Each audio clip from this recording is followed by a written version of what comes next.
You'll like him when he's angry. Let's talk about The Incredible Hulk, the second entry in the MCU. As we see, scientist Bruce Banner lives in the shadows, cut off from the world, cut off from the woman he loves, and scouring the planet for an antidote to the unbridled force of rage in him.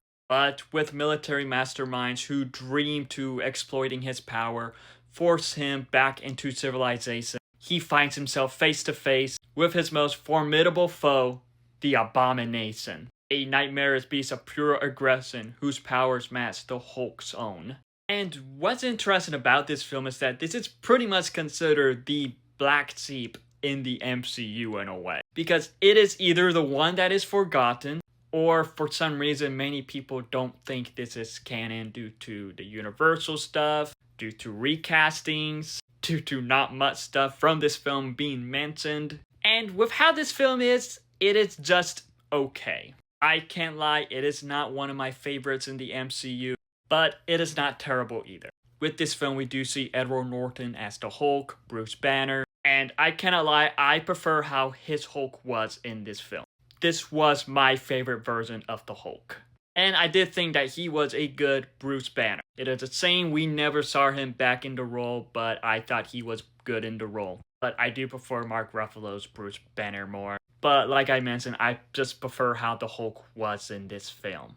But with this film, we also do see Liv Tyler as Betty Ross, William Hurt as General Ross, and Tim Roth as the Abomination. And with the cast, I do think they did good with what they were given, but unfortunately not many of them just stood out to be memorable in their roles. Like from this film, Tim Roth and William Hurt were pretty much the standouts as their characters. With this movie, I did like how it showed the origin in the opening credits. I thought that worked pretty well. That was a very interesting choice. And I really liked how there was a bit of a horror aspect with the Hulk, especially in the beginning part. That was super fascinating and that was done pretty well.